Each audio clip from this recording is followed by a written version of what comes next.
everybody, it's Arcanum Order, and today I'm going to be doing a different type of video. I mean, it's technically story time, but this is a literal story time. I'm going to be reading you something from my past, something very dark from my past, and something fucking cringy as hell. This was actually a requested kind of thing. I give a shout out to my friend Clemente for suggesting me this video, because I completely forgot about it until he posted a picture on the internet of Wreck-It Ralph. And for those of you that don't know, and who fortunately don't know, I was in the Wreck-It Ralph fandom when I was about 18 years old. I think I just turned 18 that summer, and I saw Wreck-It Ralph in the theaters in like that winter, and I got really invested into the fandom, and it was one of the worst mistakes of my life. But anyway, I was like super into that fandom, and I made a fucking comic.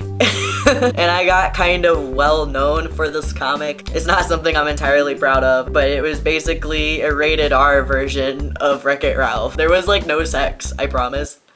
Well, okay, there was a little sex. Guys, this is a fucking Disney movie I'm talking about. But it was like a horror version of Wreck-It Ralph, and it was called Kill It Ralph. And this was a comic I got super invested with. It had 2 parts. There was Kill It Ralph, like the first thing, and then there was part 2, which was Kill It Ralph Aftermath, and that was the one that got the most popular, was Aftermath. And I never actually finished Aftermath because when I was in the fandom, a lot of people liked this comic. It was something I was kind of pressured into continuing, and it got to the point where a lot of people were demanding the comic from me at a very alarming rate that I couldn't do, and it stressed me out, so I completely quit doing the comic and I quit the fandom. By far, as cringy as it is, I don't think this is the worst thing that's come out of the Wreck-It Ralph fandom. Like, no offense, the fandom was really fucked up. Everybody wanted to fuck the old guy. Everybody wanted to have sex with Turbo, and like, that's fucking weird. So this is arguably not the worst thing that's coming out of the fandom, but I am actually really embarrassed about this comic because my writing in retrospect is a lot better now. I have better ideas now, and this is like one of the worst things that I ever fucking made, and I completely forgot about it until I saw that picture, and I was just like, oh my god, I need to tell you about this comic.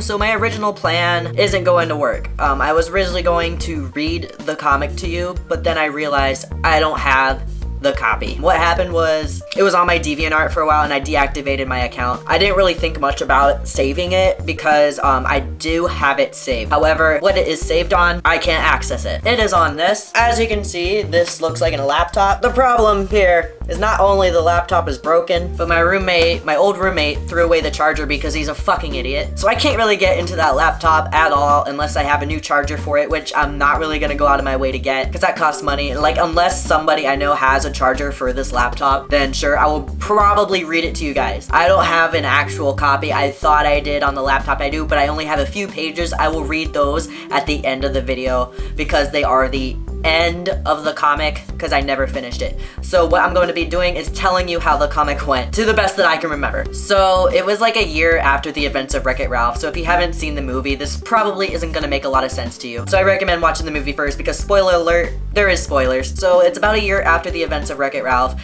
and everybody is all happy living in the fucking arcade and shit, and everybody's dicking around, and there's like this I think there's this party. I don't know what party it is, but it has something to do with Felix and Calhoun. I think they were married and this was like their after party or something like that. I don't know, but it had something to do with them, and Ralph starts getting really pissed off for no fucking reason, like, cause he's a fucking edgelord. So he gets pissed off for no reason. He's like, fuck this, I'm out. He's mad at this party, and I don't really remember why, but something's driving him up the fucking wall, and I think it's because somebody said something really stupid to Ralph that he didn't like, so he ends up killing a person at this fucking party, and he leaves, and everybody's like, holy shit, Ralph just killed somebody. This sounds so fucking dumb. So Ralph kills this guy at the party, and he leaves, and fucking Vanellope or Felix goes to talk to him. Instead of calling the cops, they're like, yo, what's up, why did you kill somebody? And Ralph's like, had it, he's had a fucking enough. So he basically isolates himself into his house, and everybody's trying to get into contact with him, and it turns out Ralph has a fucking virus, because that's how it works. Like, he has a virus or like a glitch, in his code, and it's making him act like this, making him kill people. So it gets to the point where Felix and Calhoun go to talk to him. He kills Calhoun. It escalates from there, and basically Vanellope, it's all up to her. She has to save everybody. I'm basically fast forwarding, by the way. There's a lot more that happens in between, but I literally can't remember it. So Vanellope goes through this thing where she ages herself up to be like an adult, and she has to fight Ralph. And there's like 4 fight scenes, I swear to God, and all of them are different. Some of them are like Naruto fights, some of them are like Dragon Ball Z fights, some of them are fucking like MMA fights, like I don't know. But there's like 4 different fights that happens, and basically Ralph kicks everybody's ass until the very last fight, where Vanellope has like this magic staff and she stabs him, and Ralph like grows like a new fucking face in his neck, and it's if I can find like thumbnails, they're gonna be really small because like, again, my DeviantArt is deactivated. I can't get the pictures unless they're like super small thumbnails. So I'll like try to insert some pictures as I go. Like, this is so goddamn embarrassing. So like, Ralph is like this fucking scary, heinous monster. She's like trying to kill him with the staff, and she almost dies like 3 times. It's fucked up. And she ends up killing Ralph. Well, he ends up like being revived into his old version, where they come to the conclusion that it's a virus, and Litwack's arcade gets like shut down because like he can't run the game, and it's fucking everything up. It's fucking up the whole system. He's like doesn't know what to do, but the game gets fixed because a guy comes in and fixes it. That's literally what happens. A guy comes in and fixes the game. There's like no other fucking solution other than a repairman comes in and fixes the cabinet of the game. That's the end of book 1. That is the end. So that's where we get Killer Ralph Aftermath. And that's where everything is all good again. Everything's nice and a happy fucking day in the arcade. Ralph and older Vanellope. Vanellope is like 18 or 19 now. Ralph and older Vanellope start dating, and they're obviously fucking. Everybody knows. I don't know what happens, but the shit doesn't happen to Ralph again. Let's just say nothing bad happens to Ralph again. But Vanellope gets pregnant. And this is where a lot of people were mad at me because they were like, oh my god, Vanellope's a minor. I'm like, no, she's not. She's an older version in this. I made her older for that reason, so this stuff can happen. So fuck you. So Vanellope gets pregnant, and Calhoun is pissed because she can't have kids. By the way, Calhoun is back. I don't even know. Like, everybody got brought back. Everybody that died got brought back when the guy like repaired the game. So Calhoun is back, and she's pissed off at Vanellope because I guess she can't have kids. There's something wrong with her. She can't have kids. It just happens. It happens in real life. It happens in this comic. So she can't have kids, and she's really pissed off, and she really wants to live vicariously through Vanellope, and she's all mad. She doesn't want Vanellope to have it because she's irresponsible as shit, and Ralph is a dumbass. She's all mad, not talking to Vanellope. Like, they're not on speaking terms. Ralph is like unsure what to do because he doesn't want to talk to Calhoun because he's like, oh, that's like bad blood between her and Vanellope. That's none of my business, not my circus, not my monkeys kind of thing. Ralph and Felix are trying to figure out what the fuck to do while Vanellope's pregnant, and Vanellope's trying to prepare for this baby, and shit starts hitting the fan in the arcade. Like, everything gets all weird. Taffeta's losing her shit because her best friend's pregnant. Like, oh my god, I'm gonna give you so much advice. Like, haha, girl time. That's happening. Like, everything is good for a good portion of this comic. Nothing really bad happens until later, where they come across these 2 guys, and they are twins, and they are the Turbo Twins. Even if you've seen the movie and you still don't know who I'm talking about, because these are characters, they are the 2 twins in the Turbo Time game that show up for like literally 3 seconds. I cosplayed one of those, and I was like really obsessed with the Turbo Twins for some fucking reason. So I decided to make backstories about the Turbo Twins, and they show up. Everybody's like, who the fuck are you guys? And we're like, whoops. And the Turbo Twins are like trying to explain what happened. One of them's name is Marvin, one of the other one's his name is Sheldon. The only way you can really differentiate them is the way they were drawn. Sheldon was drawn a little bit happier looking, and Marvin was more of the pissed off looking one, which basically reflects their personality. Marvin was an asshole, and Sheldon was more goofy. So Taffeta becomes friends with these Turbo Twins, and she basically like lets them live with her, and she makes them do super gay stuff, literally. She makes them like get naked and take like yaoi photos, like, senpai. I think this is the part of the comic where I just stopped giving a fuck because everybody was like demanding it, and I just needed something to write. The Turbo Twins are living with her, and they basically, everybody wants to know what happened with Turbo Time, why he ended up being such a dick, and they're starting to get into all that. I'm hitting a blank spot here. I'm like starting to forget what happened.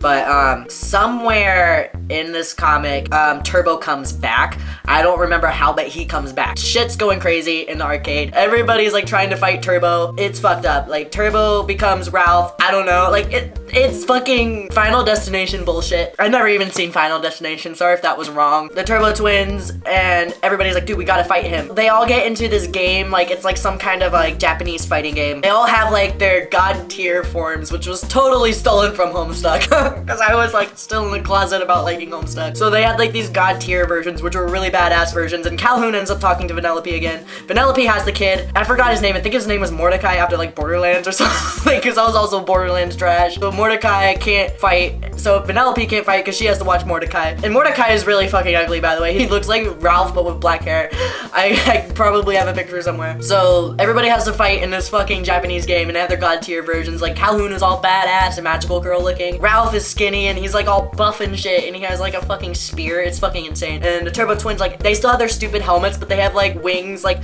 Mercy wings from Overwatch. Basically, that's what they look like, even though Overwatch wasn't a thing back then. Sheldon had the bow and arrow. Marvin had 2 pistols that turned into 1 big gun. So they're like fighting Turbo, and Turbo like ends up, I got it. Turbo ends up killing Marvin, the mad Turbo Twin, and everybody's like devastated. They're like, oh my god, what are we gonna do with that asshole Marvin, even though he was a fucking prick? And this like actually made people really upset. Like the fans of the comic were really upset. Like they were like, oh my god, I'm crying right now. And I was just like, shh. So eventually in this comic, Marvin comes back as a zombie. Nobody knows who he is at first. Like everybody's like, ooh, I think I know who this is. I think I know who this is. And I'm like, no, you don't. Shh. It ends up being Marvin, except he's like totally fucking dead. Like he's zombie. He's gross. His mouth and his eyes are sewn together. Like it's super fucking graphic. He's like dead, and he's living, I think he's living with Vanellope. Vanellope's trying to like get him to take a bath because he's fucking nasty. He's blind, obviously, because his eyes are sewn shut. He can't talk and everything. It's obviously fucking Marvin as a zombie. It's really fucking sad from here, like, because fucking Sheldon's like trying to mourn over him, and then like eventually Vanellope introduces Sheldon to dead Marvin, and Sheldon does not want to accept like the death of Marvin. Like he doesn't want to accept it, so he's like, so he can't actually see Marvin, if that makes sense. He can't see him. So this is like the Sixth Sense bullshit where like everybody can see Marvin except for Sheldon, because Sheldon can't move the fuck on because he's a little bitch. It's been like a fucking year. Move the fuck on, your brother's dead, woo. This is so confusing, I'm so sorry. Sheldon can't accept it, and Mordecai, of all people, he's like 4. He has like no fucking wisdom, but apparently he does because he's best friends with Sheldon. Turbo's still a fucking round, apparently. The only way to get rid of him, apparently, is I guess like Marvin or Sheldon, one of them has to kill them, and that's like the only way they do it because they're from the same goddamn game. Some stupid horseshit. Like this story is so goddamn confusing, and that's part of why I stopped doing it, because like I felt like there was just way too much going on. People were like demanding this shit. I just went. Like I was like Andrew Hussing that bullshit. Like I just fucking went. That's where it gets to the standoff part where I can show you the last of the comic, which will come up right now. So I'm here on my computer with fucking Lucky Charms in the background. Awesome. This is apparently page 144. I only got that through 150. I'm sorry. So what we're looking at here is chapter 15. The guy with the fucking horns is Marvin. He's like all gross and demon looking, and the guy with the knife, I'm pretty sure is Turbo. So that's Mordecai, and he's like, I'm sorry my friend can't see you. He's referring to Sheldon. And he's like, maybe he's just shy. And he like blows his fucking dandelion all dramatic and shit. And Marvin's trying to be all deep and shit. He can talk to him. He can't talk through his mouth, but he can talk through his mind, like kind of like telepathy. Is that what that's called? He can talk through his head, and Mordecai can hear him talk. So he's not actually speaking. They're kind of like reading each other's minds. It's fucking weird. So he's like all being all dark and shit, like, child, there is no doubt in my mind that your friend there is my brother. Like he's just finding out. Nobody actually fucking knows this is Marvin. Tell him to let it fucking go so I'm moving on with my afterlife. This is like some fucking Tales that gets trolled level bullshit. This is so bad. And Mordecai is like, I will do my best, because he's like fucking 4. He doesn't understand. Like, I don't know. So he's like running after Sheldon then and there, and like Turbo's grinning all creepy, and then he's like, you thought you've seen the last of me. And Marvin is like all surprised Metal Gear Salad fucking exclamation point right there. Turbo's all like, you can't even save yourself. I don't even know why I said that in my normal voice, because I was doing him in a scary voice. You can't even save yourself. There you go. This is where it gets like fucking Tails gets trolled really cringy, and Marvin's like, what will you do? Kill me again? Good luck, because that isn't even fucking possible. And fucking Turbo is like, calm down, bro. The knife was just a scare tactic. Pretty typical of you to make assumptions, though. Glad they sewed your mouth shut. You are always so fucking annoying, and it's real cute how you gotta make such an effort to literally speak you're mine now. He. Like, what? And he's still going on because he runs his mouth like I do. In your eyes, too. It's a shame you can't see my face right now. I am so full of joy. And you hide those horns on your head rather shittily, you know? The ones that mark your fucking sins. Like, this gets religious as fuck, apparently. I never sinned, he says. Whoops, sorry. This is weird because I totally do not believe in the Christian faith. I am not a religious person, but apparently this got really goddamn religious, and he's paying for his sins. Turbo is like, bullshit, Marvin. You're always such a fucked up individual. Sheldon hated you for it too. Need I remind what you did? You deliberately went off on one of your little tangents because you were so fucking bent over the fact I'd annihilate you whenever you'd beat me. You fucking talked too much. You told that other game to try harder than ours to be better. You fucked with the code in ours, bitch. All because you couldn't handle me literally kicking your ass. It's my game. It's supposed to be about me winning, you little shit dick. And then Marvin is like, while a majority of that is true, it was not my fault you went off and game jumped in retaliation. Sorry I wanted you to stop abusing me for being a jealous little prick when we'd get the occasional shitty gamer. Nothing else was working. And Turbo's like, whatever, Marvin. You should have just kept taking it or else we'd still be plugged in. This is like literally so goddamn deep and edgy. It's terrible. Marvin is like, I refuse to take the blame for your actions. While I may have been marked for my wrongdoings, it was done falsely over the fact I never told anyone the truth. I will get my justice when my Sheldon accepts my departure. You'll see. You'll see. You'll see. You'll see. And then it's like a flashback to fucking Mordecai and Sheldon, like, please, I need your help, or he needs your help, whatever. And Marvin gets pissed. He's like, you speak of sin, yet it's all you've ever fucking done, while he grips his stupid ass fucking hood. I will no longer this is why I wasn't allowed to read in class, because I can't fucking read. I will no longer allow you to sit here and terrorize me and other citizens. I don't know how many times people had to fight you, but I know the ultimate weapon. Not taking your shit, because whoa, watch out, we got a badass here. And it gets all fucking crazy. And I think he's like, I don't know what's happening, but I think here Sheldon can finally see Marvin while he kills the fuck out of Turbo. And so yeah, this camera's gross. So that was the insight of what the comic was. That was the end. That was the very last of everything I did. Basically, that was the whole comic, what the whole comic looked like and how edgy it was. Like, the language in it was so bad. There was a lot of cuss words, and people really liked the comic, and I really don't know why, because I really wasn't super serious about it, like I had no intents for it to get that far, because honestly, I just wanted to do it for shiggles and for fun, and everybody liked it, and I continued with it because I was a narcissistic pissant. So yeah, that is the story of the really terrible Wreck-It Ralph fan comic I made 4 or 5 years ago. It felt like forever ago. Thank you so much for watching. I hope you guys enjoyed that. I have other story times that I do, not just this one. So if you're interested, you can please go watch those. If you're new to my channel, please subscribe. I would really appreciate it. I do convention videos, I do vlogging, I do cosplays, and I do shit like this all the time. I also have an animation channel if you haven't heard of it. It is Team Art Film Industries. I will put that in the description below. And thank you so much for watching once again. I really appreciate it. Give this video a thumbs up if you really like it, and if you like Wreck-It Ralph, probably not as much as I did. Thank you so much. Goodbye and Godspeed. Bye!